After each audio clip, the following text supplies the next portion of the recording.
اعوذ باللہ من الشیطان الرجیم بسم اللہ الرحمن الرحیم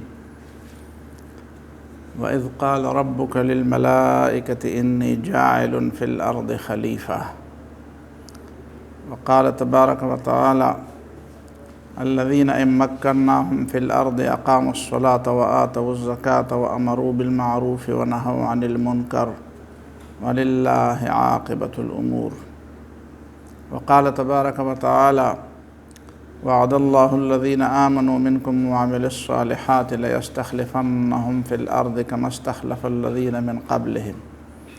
وليمكنن لهم دينهم الذي ارتضى لهم وليبدلنهم من بعد خوفهم أمنا يعبدونني لا يشركون بي شيئا صدق اللہ العظیم۔ حضرات، یہ ایک سوال جس کے بارے میں ساتھیوں نے بتایا کہ سوشل میڈیا پر گردش کر رہا ہے، خصوصاً ہمارے ملک کے پڑوس میں جو انقلاب آیا ہے اس کے حوالے سے یہ باتیں ہو رہی ہیں کہ علماء کا حکومت کے ساتھ کیا کام ہے، اور علماء کے لیے تو اس منبر و محراب ہے، مصلی ہے، درس و تدریس ہے۔ حکمران بننا علماء کا کام نہیں ہے، حکومت کرنا علماء کا کام نہیں ہے۔ افسوس یہ ہے کہ یہ باتیں وہ لوگ نہیں کرتے جو اسلام پر ایمان نہیں رکھتے۔ اگر وہ لوگ یہ باتیں کریں تو ان سے کوئی شکوہ بھی نہیں ہے، لیکن وہ لوگ جو قرآن پر ایمان کا دعویٰ کرتے ہیں، اللہ پر ایمان کا دعویٰ کرتے ہیں، اسلام پر ایمان کا دعویٰ کرتے ہیں، رسول اللہ صلی اللہ علیہ وسلم کی نبوت پر وہ ایمان لانے کا دعویٰ کرتے ہیں، وہی لوگ یہ باتیں کرتے ہیں، اور اس کی بنیادی وجہ دین سے بے خبری ہے، دین سے بے علمی ہے۔ ورنہ اگر لوگوں نے قرآن کو سمجھا ہوتا تو جو 3 آیتیں میں نے تلاوت کی ہیں اس میں پہلی آیت میں اللہ تعالیٰ نے فرشتوں کو باقاعدہ فرمایا، فرشتوں کے سامنے کہ انی جاعل فی الارض خلیفہ، میں زمین میں خلیفہ بنانے والا۔ ظاہر ہے کہ خلیفہ کا مطلب یہی ہے کہ میں اس کے کچھ کام سپرد کروں گا، اس کو کچھ اختیارات دوں گا، کچھ حدود میں اس کو اختیارات دوں گا، اور اس اختیارات کے مطابق پھر ان سے باز پرس بھی کروں گا۔ تو اختیارات کا تو دائرہ بڑا وسیع بھی ہوتا ہے، محدود بھی ہوتا ہے، وسیع بھی ہوتا ہے۔ اختیارات کو آپ محدود دائرے میں محدود کرنے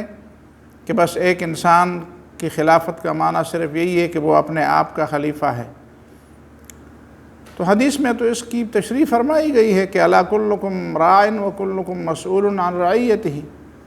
اور اس کی مثال یہ دی کہ فالامام راع، اس میں تو لیڈر جو ہے امام کا جب مطلقاً ذکر کیا جاتا ہے تو اس سے مراد قوم کا لیڈر ہوتا ہے، قوم کا رہنما ہوتا ہے۔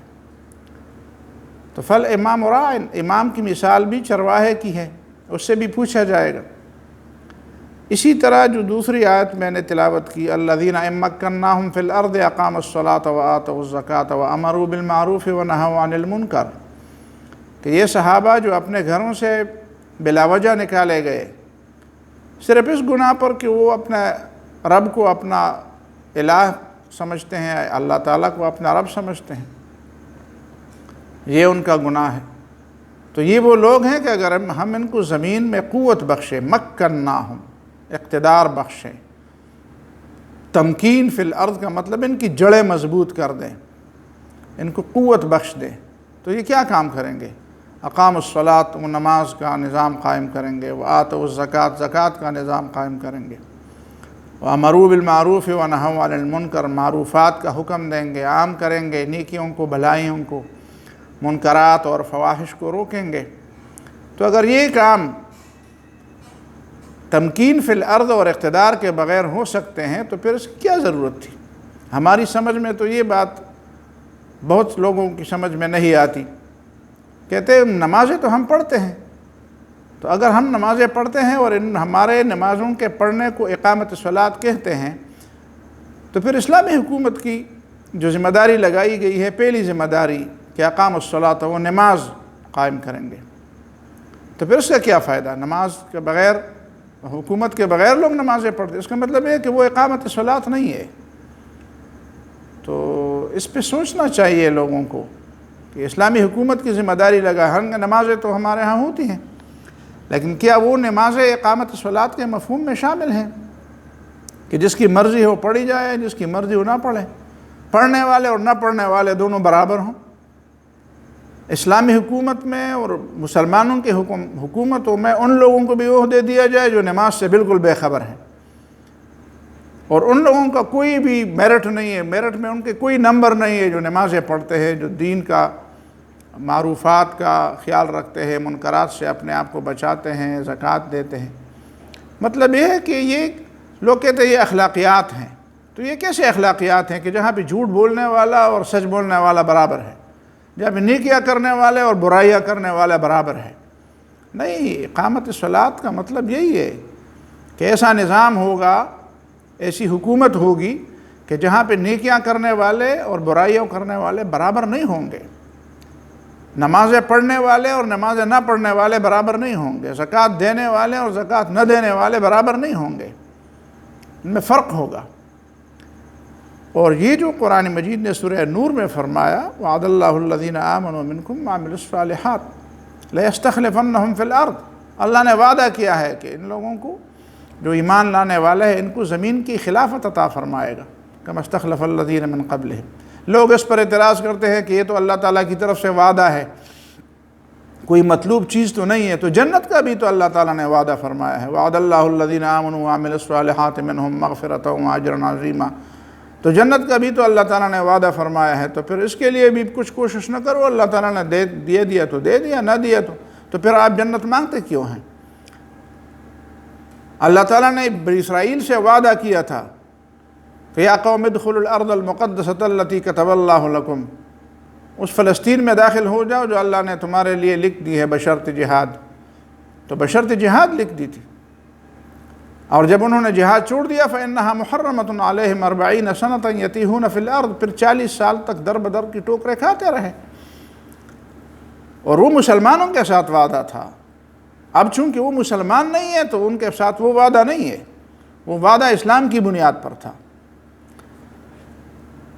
پھر آپ دیکھتے ہیں کہ قرآن مجید میں جتنے انبیاء کا ذکر ہے، یا تو وہ حکمران ہیں یا وہ حکمرانوں کے مقابلے میں آنے والے ہیں۔ ابراہیم علیہ السلام کو دیکھیں وہ حکمرانوں کا مقابلہ کرتے ہیں، نوح علیہ السلام کو دیکھیں تو وہ ملا سرداروں کا مقابلہ کرتے ہیں، اور سردار اور ملا جو بڑے لوگ ہیں وہ ان کی باتوں کو اپنے لیے چیلنج سمجھتے ہیں، تھریٹ سمجھتے ہیں، اور وہ ان کے مقابلے میں کھڑے ہو جاتے ہیں۔ سورہ اعراف اٹھائیں، دوسری صورتیں اٹھائیں، وہاں پہ ہر پیغمبر کے دعوت کے جواب میں قال الملأ سرداروں نے کہا، سردار کیوں کہتے ہیں؟ جو با اختیار لوگ ہیں، با اقتدار لوگ ہیں، وہ سمجھتے ہیں کہ یہ ہمارے لیے چیلنج ہے۔ تو یہ عجیب بات ہے کہ لوگ کہتے ہیں کہ علماء کو حکومت سے کیا کام ہے۔ علماء دین کو سمجھتے ہیں، جو مسلمان قوم ہے ان کی قیادت، ان کی امامت، ان کی حکمرانی کا حق ان لوگوں کو ہے جو اسلام کو سمجھتے ہیں۔ علماء سے مطلب یہ نہیں ہے کہ وہ روایتی علماء ہو، دیوبند سے فاضل ہوں، فلان سہارنپور سے فاضل ہوں، یہ شرط نہیں ہے۔ شرط ہے قرآن و سنت کا علم، گہرا علم، اس میں بصیرت اور اس پہ عمل کرنا۔ کوئی سند، کوئی سرٹیفکیٹ اس کے لیے اتنی ضروری نہیں ہے۔ علم سرٹیفکیٹ ان لوگوں کے پاس بھی ہوتی ہے، سند ان لوگوں کے پاس بھی ہوتی ہے جن کو کچھ بھی نہیں آتا، جو دین کے تقاضے بھی پورے نہیں کرتے۔ اصل چیز جو ہے وہ سرٹیفکیٹ نہیں ہے، اصل چیز سند نہیں ہے، اصل چیز جس کو سند کہتے ہیں، سند تو ہے لیکن سند کا مطلب دوسرا ہے۔ سند دلیل کو کہتے ہیں، دلیل تو اصل چیز ہے، لیکن جو لوگ کاغذ کے پرزے کو سند کہتے ہیں تو یہ ضروری نہیں ہے، کاغذ کا پرزہ سند نہیں ہے، یہ دلیل نہیں ہے، یہ ثبوت رہی ہے علم کا۔ علم علم ہے۔ تو ان لوگوں کا کیا مطلب ہے کہ جو شعوری مسلمان ہوں، جو اہل علم ہوں، جو جاننے والے ہوں، وہ حکومت نہ کریں مسلمانوں پر تو کون کرے؟ انگریز کرے حکومت؟ امریکہ کو حق ہے، یہ کہنا چاہتے ہیں۔ امریکیوں کو حق ہے، جو خدا کو نہیں مانتے ان لوگوں کو حق ہے، جو اللہ پر ایمان نہیں رکھتے ان لوگوں کو حق ہے کہ وہ مسلمانوں پر حکومت کرے۔ جو جاہل ہیں، جو کرپٹ ہیں، جو بد کردار ہیں، جن کی سیرت ناقابل اعتماد ہے، جن کا مال حرام ہے، جن کے دماغ کے اندر شیطان نے گھونسلے بنائے ہوئے ہیں، جن کے دلوں کے اندر سب کچھ ہے لیکن قرآن نہیں ہے، جن کے دل قرآن کے پڑھنے سے، حدیث کے پڑھنے سے، نبی صلی اللہ علیہ وسلم کی سیرت کے پڑھنے سے عاری ہیں، خالی ہیں، کھنڈر ہے، ان لوگوں کو حق ہے۔ ان لوگوں کو حق ہے جو دشمن کے ایجنٹ ہیں، ان لوگوں کو حق ہے جو دشمن کے اشاروں پر ناچتے ہیں۔ کیا ان لوگوں کو حق ہے حکومت کرنے کا؟ باکردار لوگوں کو حق ہے، جو معاشرے کے سب سے بہتر لوگ ہیں ان کو حق ہے۔ تو مسلمانوں میں سب سے بہتر لوگ کون ہوتے ہیں؟ سب سے بہتر لوگ ہوتے ہیں جو اللہ تعالیٰ کے دین کے لیے سب سے زیادہ قربانیاں دینے والے، سابقون الاولون، جو نیکی کے میدان میں سب سے آگے بڑھنے والے ہیں۔ تو جن لوگوں نے اپنا سر ہتھیلی پہ رکھ کر دشمن کے مقابلے میں سال ہا سال تک اپنے سروں کو ہتھیلی پہ رکھا اسلام کے لیے، اسلام کے غلبے کے لیے، اور سختیاں برداشت کی، تکلیفیں برداشت کی، بھوک اور پیاس برداشت کی، اپنے گھروں سے باہر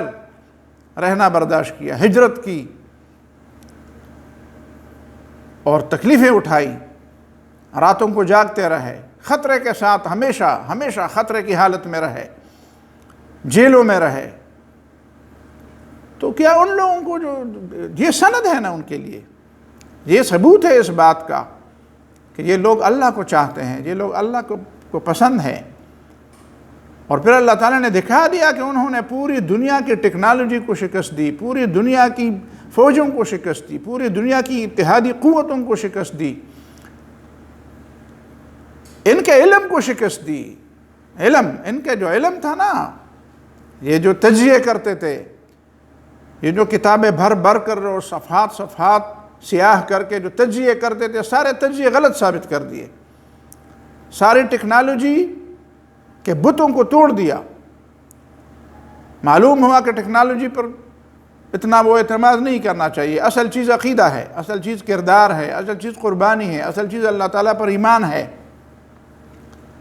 تو ان لوگوں کو حق نہیں ہے، ان لوگوں کو حق ہے جو منافق ہیں، ان لوگوں کو حق ہے جو دوسرے کے اشاروں پر ناچتے ہیں۔ تو اگر مسلمانوں کا یہ حال ہے اور مسلمانوں کی یہ فکر ہے کہ ہمارے اوپر حکومت کرنے والے وہ ہوں گے جو دین سے بے خبر ہوں گے، جو دین سے بے خبر ہوں گے تو وہ آپ کے حقوق سے بھی بے خبر ہوں گے، تو جو خدا سے ڈرنے والے نہیں ہوں گے اس سے آپ اپنے حقوق کیسے لیں گے؟ پھر چیخے ماریں گے نا، پھر گلیوں کوچوں میں چیخیں گے، پھر ہڑتالیں کریں گے، پھر مطالبے کریں گے، پھر اپنی ڈگریاں جلائیں گے، پھر مطالبوں کے لیے جلوس نکالیں گے، پھر خودکشیاں کریں گے اور نفرت پھیلائیں گے۔ پھر یہ طریقہ ہوگا تو وہ لوگ تمہیں پسند ہیں، وہ لوگ تمہارے اوپر حکمران ہوں جن کے مقابلے میں تم اپنی بات بھی نہیں رکھ سکتے، جہاں پہ تمہیں انسان کی نظر سے نہیں دیکھا جاتا۔ تم جاؤ نا اپنے ملک میں جاؤ، باہر کے ملک میں جاؤ، کسی دفتر میں جاؤ، کتنے فیصد لوگ ہیں جو آپ کو انسان کی نظر سے دیکھتے ہیں؟ وہ اوپر نیچے آپ کو دیکھتے ہیں کہ آپ سے کتنا پیسہ وصول کرنے کا موقع ہے اور کتنا پیسہ آپ دے سکتے ہیں، اور اسی کے مطابق آپ کے ساتھ انسان جیسا سلوک نہیں کیا جاتا۔ تو میں حیران ہوں کہ لوگ اس پہ کیوں خوش ہیں، لوگ ذلت پر کیوں خوش ہیں؟ ذلت پر تو وہ لوگ خوش ہوتے ہیں جو فاسق لوگ ہوتے ہیں، جو بدکردار لوگ ہوتے ہیں، انہیں اپنے حقوق کا علم نہیں ہوتا، انہیں اپنی ذمہ داری کا بھی علم نہیں ہوتا، انہیں عزت نفس کا بھی خیال نہیں ہوتا۔ جن لوگوں کو اپنی عزت نفس کا خیال ہے وہ چاہتے ہیں ہمارے حکمران ایسے لوگ ہوں جو ہم جیسے لوگ ہوں، جو عام لوگ ہوں، جہاں ہم بات کریں، جہاں ہم اپنی بات ان کے سامنے رکھیں، جہاں ہمیں اپنی ضروریات کے لیے، اپنی حاجتوں کے لیے ان کے سامنے لمبے درخواستیں نہ دینے پڑیں۔ لمبے لمبے مطالبے نہ کرنے پڑے، مطالبوں کے لیے احتجاج نہ کرنے پڑے، ہڑتالیں نہ کرنے پڑیں، ان کو پتہ ہو کہ ہماری ضروریات کیا ہیں، وہ اپنی ضروریات کو پیچھے رکھ کر ہماری ضروریات پوری کرنے کی کوشش کرتے ہیں، ہم جیسے رہتے ہیں، ہم جیسے اٹھتے بیٹھتے ہیں، ہم جیسے کھاتے پیتے ہیں، اور خدا سے ڈرنے والے لوگ ہوتے ہیں، علم رکھنے والے لوگ ہوتے ہیں، کردار والے لوگ ہوتے ہیں، جو راتوں کو ہمارے لیے جاگتے ہیں اور جن پر ہم فخر کر سکے کہ یہ ہمارے لیڈر ہیں۔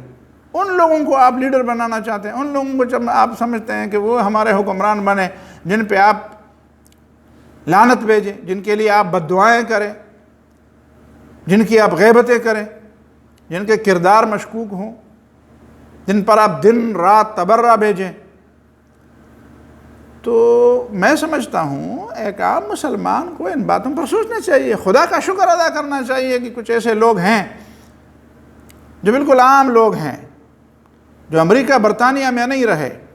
وہاں نہ پیدا ہوئے، نہ وہاں ان کے رنگ میں رنگے، وہ خدا کے رنگ میں رنگے، صبغۃ اللہ میں رنگے ہوئے ہیں۔ ان سے غلطیاں بھی ہو سکتی ہیں، وہ انسان ہے، وہ کوئی فرشتے نہیں ہے، وہ کوئی پیغمبر نہیں ہے، وہ کوئی صحابہ نہیں ہے،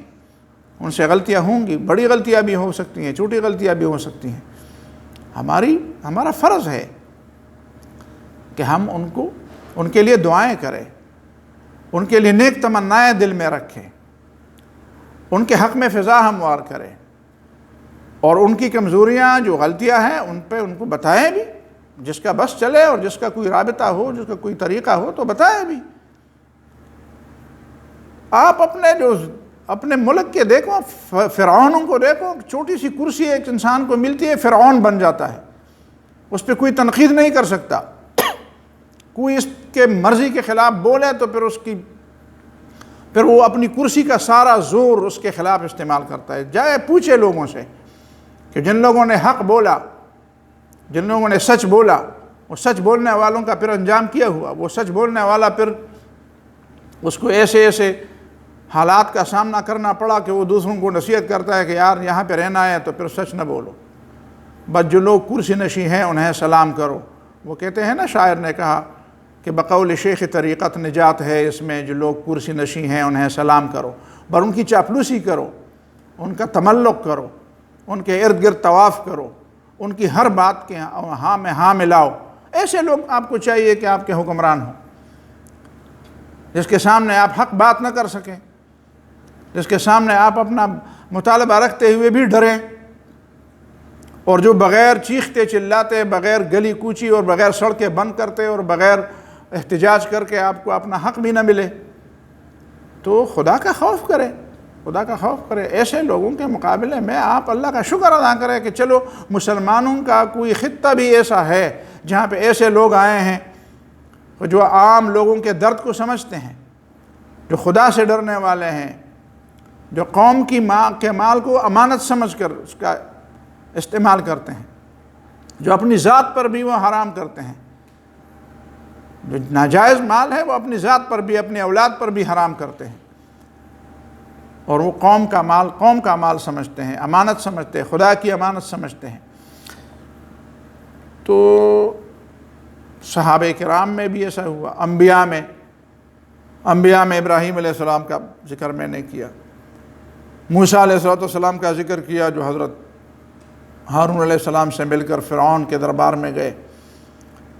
اور یا وہ حکمران ہیں، انبیاء ہیں جو حکمران ہیں۔ یوسف علیہ السلام نے حکومت کی، داؤد علیہ السلام نے حکومت کی، سلیمان علیہ السلام نے حکومت کی، رسول اللہ صلی اللہ علیہ وسلم کو اللہ تعالیٰ نے دعا سکھائی کہ وَقُلْ رَبِّ ادْخِلْنِي مُدْخَلَ صِدْقٍ وَأَخْرِجْنِي مُخْرَجَ صِدْقٍ وَاجْعَل لِّي مِن لَّدُنْكَ سُلْطَانًا نَصِيرًا، اے اللہ مجھے قوت دے۔ یہ قوت کی دعا اللہ تعالیٰ نے سکھائی، اس لیے کہ قوت کے بغیر تو کام نہیں ہوگا۔ جو پاک تینت لوگ ہوتے ہیں، نیک خصلت لوگ ہوتے ہیں، وہ تو وعظ و نصیحت پر عمل کریں گے، لیکن جو بدتینت لوگ ہوتے ہیں وہ سزا کے بغیر تو نہیں مانتے،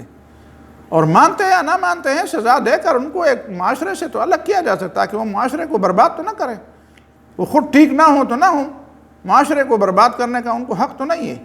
سزا اسی لیے تو ہے، جیل اسی لیے تو ہے، یہ ٹرائل اسی لیے تو ہے، یہ عدالتیں اسی لیے تو ہیں پھر نبی صلی اللہ علیہ وسلم کے بعد صحابہ کرام خلفائے راشدین ابو بکر، عمر، عثمان، علی رضی اللہ عنہم اجمعین، صحابہ کرام خلفائے راشدین نے جو حکومت کی نا، تو سب سے بہتر لوگ تھے۔ ابو سعید خدری رضی اللہ تعالیٰ عنہ فرماتے ہیں ابو بکر صدیق کو اسی لیے صحابہ کرام نے بالاتفاق اپنا امیر منتخب کیا کہ وَكَانَ ابو بکر عالمنا، ابو بکر صدیق پوری امت میں سب سے بڑے عالم تھے، سب سے بڑے عالم تھے۔ ان کے بعد پھر حضرت عمر بڑے عالم تھے۔ حضرت عمر رضی اللہ تعالیٰ عنہ کے بارے میں تو رسول اللہ نے فرمایا کہ میرے بعد نبی ہوتے تو عمر ہوتے، علم میں، فقاہت میں، سمجھ میں، تقوی میں، اخلاص میں، بصیرت میں، حکمرانی کے معاملات میں طاق تھے۔ پوری دنیا مانتی، آج کیوں پوری دنیا مانتی ہے؟ عمر لاز جا کر برطانیہ میں پوچھے، جا کر اسکینڈینیوین ممالک میں، ناروے میں پوچھے، عمر لاز کے نام سے اب بھی وہاں پہ قوانین ہے۔ کیوں عمر لاز ہے؟ حضرت عمر رضی اللہ عنہ عالم تھے نا، قرآن کو سمجھنے والے تھے، دین کو سمجھنے والے تھے۔ تو یہ باتیں سمجھنے کی ہیں، بار بار سنیں ان چیزوں کو، بار بار سمجھیں ان چیزوں کو، غور کرے، فکر کرے۔ اللہ کی نعمت ہے یہ، اور آپ خود بھی اللہ تعالیٰ کی اس نعمت کے لیے دعائیں کریں کہ یا اللہ ہمارے حکمران بھی خدا سے ڈرنے والے آ جائے، ایسے لوگ آ جائیں جو خدا سے ڈرنے والے ہوں، جو دین کا علم رکھنے والے ہوں،